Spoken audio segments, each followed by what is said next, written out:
Welcome back to episode 56 of Blurred Summits. Today we are going to look at the 7 top tips to letting go of your past and painful memories. So Past and painful. Yes, there are a lot of past painful things. Yes. So Immad, let's run us through. Tip number 1. So the idea of it today, we're just gonna we compiled 7 tips that we think that can help the most. So the first one is to create a positive statement for specific memories. So for example, let's say a certain person betrayed you. So instead of getting angry at that person, you should be like, thank God that person's out of my life. Oh. Okay? Right? Or like something else I have down is like maybe somebody you really looked up to passed away. Like somebody that was in your life. You should say, I'm fortunate to learn the things that I did from that person. Yeah. Right? So it's kind of this tape is very specific that you need to make a statement about it. You're reframing that experience in your mind. Exactly. Yeah. And that's a tip that they actually give for a lot of things. If you have a negative association, it's to trick yourself into turning it into a positive association in your head, you know? Those examples that you gave are really, really great. Yeah. I think I have one more. It's like you get injured, right? Be like, this injury allowed me to be more grateful for being able to like do the other things that I can, right? Mm-hmm. Like maybe you have to walk on crutches now, but at least you're not in a wheelchair, right? And so just again, reframe. And this, you have to take like, it can't be a general statement. It has to be specific to whatever's causing you pain. Yeah. Right. And an interesting thing is that I read one time, if you want to make these personal statements more specific, say because. So don't just say, I am grateful for this injury, like this, I'm happy for this injury because it made me more grateful. But why did it make you more grateful? What about it made you more grateful, right? Yeah. Made me more grateful about this, about that. And the more specific that you get, the better that it'll work. Exactly. The second tip that we have is to distance yourself from things that cause you pain, right? So this might be maybe on your commute, there's a certain area where, I don't know, your car got rear-ended, right? And that person didn't treat you respectfully, right? And whenever you drive past that area just like brings out, like just makes you angry. Yeah. Right? Songs, movies, those are like really common ones. Like people are like, this song reminds me of this like really painful thing. Then stop listening to it. Then don't listen to it. Yeah. Right? Avoid it at all costs. And it could be a person.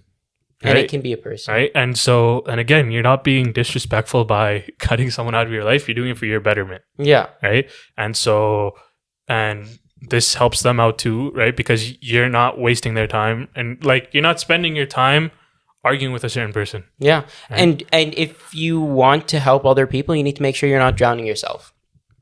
Exactly. If you're drowning, then how can you help anyone else? And it can also be a situation. Right. That means like maybe every time you hang out with this person, like that's a situation, right? And maybe it's something specific that you do with that person.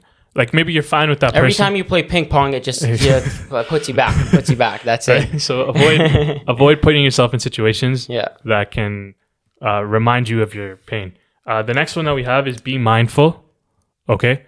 So that just means be aware of what's going on. And what this means is like kind of live in the present. Okay. Don't think about like when, let's say you're coming to record a podcast. Last week's episode didn't go too well. This week's episode is going to go a lot better. Right. Okay. Or let's say you're playing at an annual tournament that happens every year. Last year didn't go really well, but this year we're not going to let last year's performance affect our performance this year. Okay. Right? So we're going to be mindful that our circumstance is not determined by the past. So being mindful is really about just remaining in the present as much as you possibly can and refraining from falling back into that negative experience, falling back into those painful memories. Exactly. Yeah. Because you can't avoid them. Yeah. That's the thing, right? It's none of these tips here. We're here today to tell you about how you can remove pain from your life. Like you're going to have painful times and it's going to really suck. And this is really about leaving the past where it is, and leaving the pain in the past. not about avoiding the pain. Mm-hmm. Yeah, it's about how to deal with something. Like we're dealing with it, right? We're not managing it. Yeah, you're not cutting it out. Right? Exactly. It's not because it is a part of you. Exactly. And that's the other thing. I think it's a big realization to remember that this painful experience, this painful memory, actually is a part of your identity. You can't let go of it. You can't remove it from your life because it's a part of who you are. If you were to remove it from your life, then you would not be Immad, and I would not be Abdul, right? And Hudson would not be Hudson. And that's just the reality of how things are.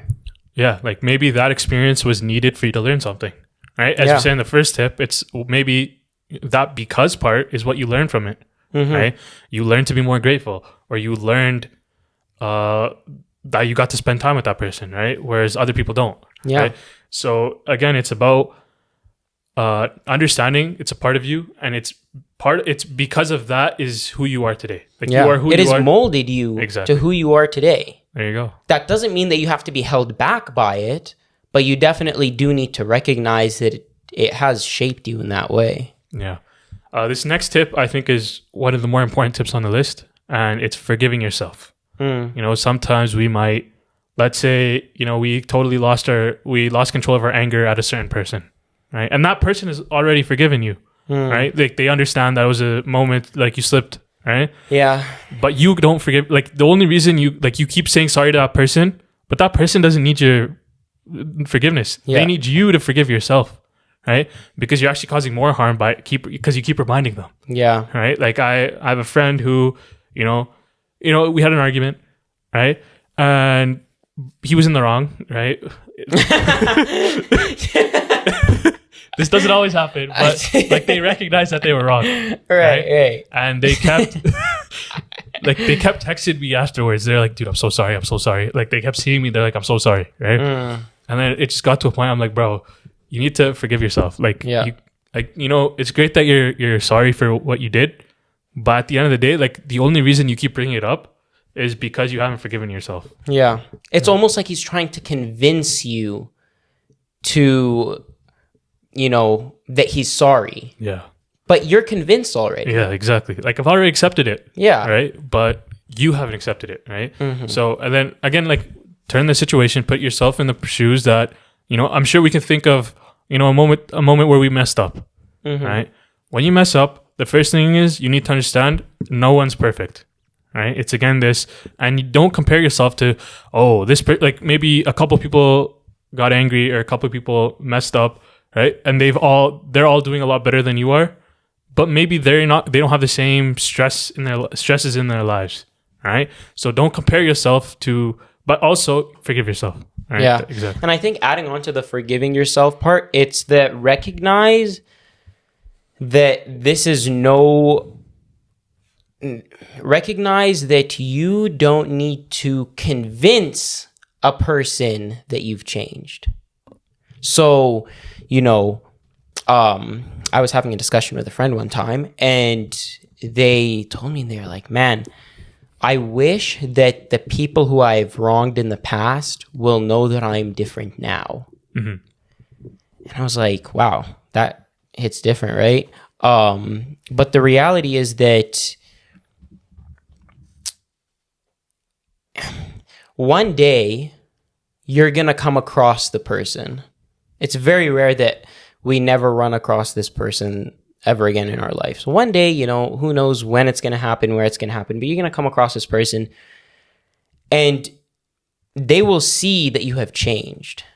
So it's not your responsibility right now to convince them that you have changed, because that will be seen eventually. You can only show someone, you can't convince them. Exactly. They will only be convinced by what you do, not by what you say. And so there is no point in wishing that a person could see how amazing you are right now.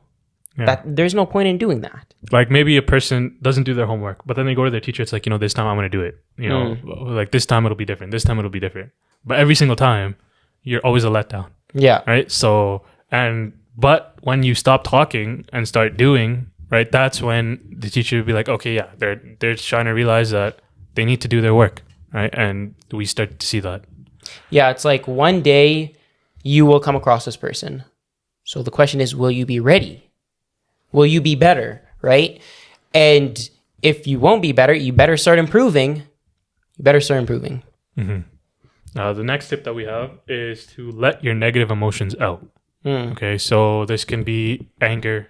And when I say negative emotion, it can be grief. It can just be things that are causing you pain. It can be sadness, right?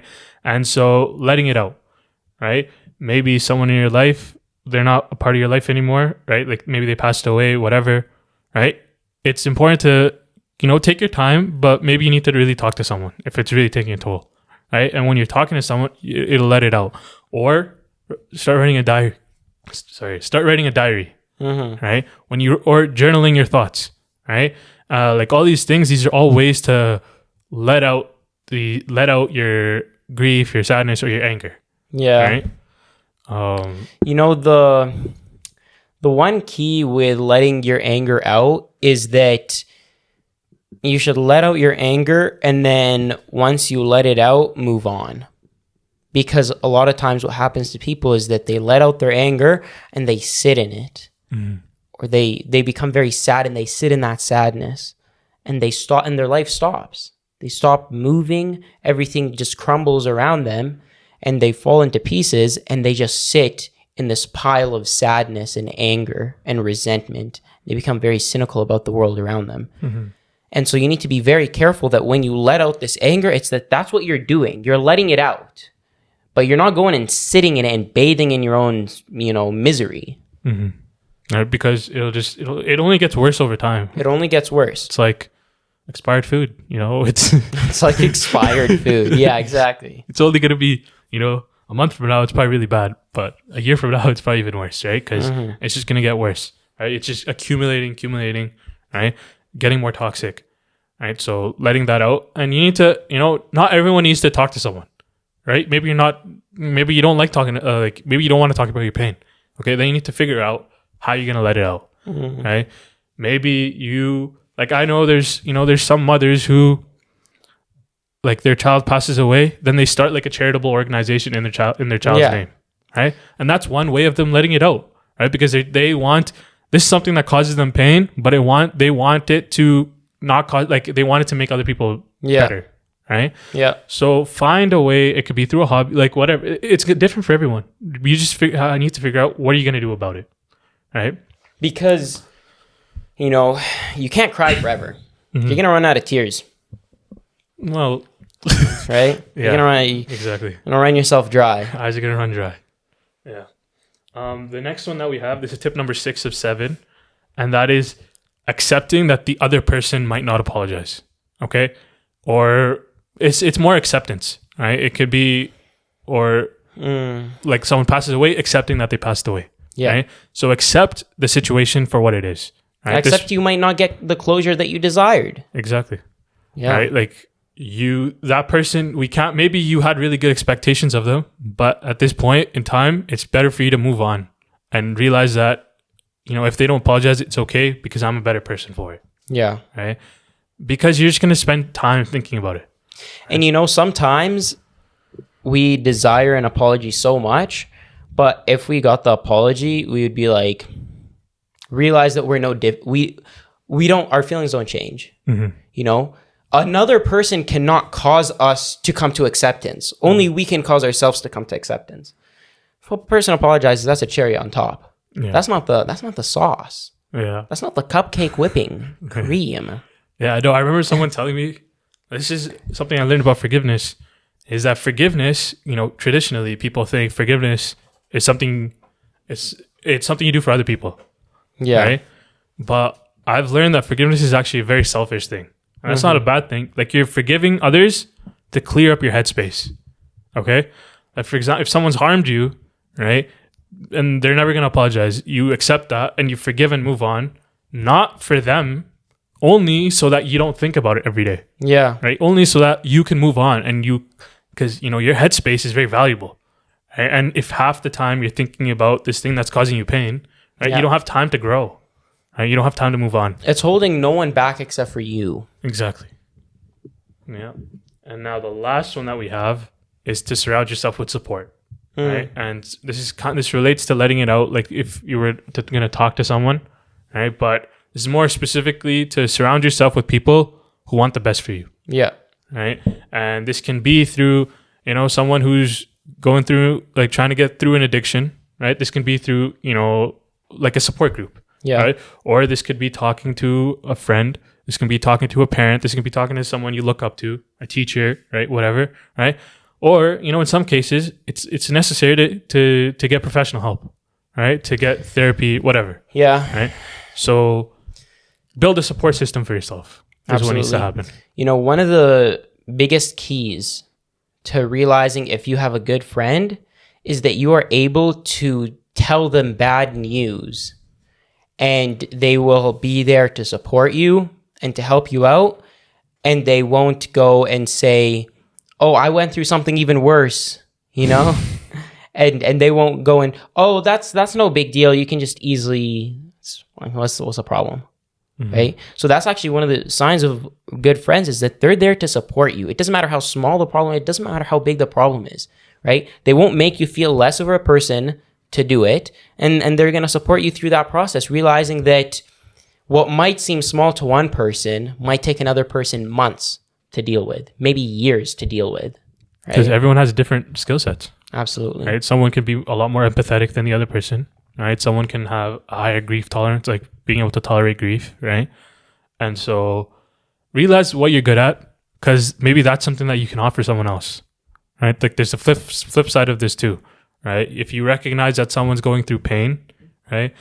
Like, I've had a couple friends recently who, like they had family members who passed away, right? And my first thought was, I need to go tell this person, like I need to go talk to this person, right? But maybe that's not what they need. Maybe they need their space and you talk to them later. Yeah. Right. Or maybe you have a book that's helped you go through a similar experience. Maybe you offer them that book. Right. And so that's kind of the idea is for this last tip is to build out that support system. Right. Absolutely. Yeah. Absolutely. Well, thank you guys so much for tuning into today's episode. If you enjoyed the content, be sure to think of one friend who might benefit from the information that we shared and send this podcast to them. You can catch the full video podcast on YouTube. The full audio podcast is out on essentially all platforms. Be sure to follow us on Instagram as well. Thank you.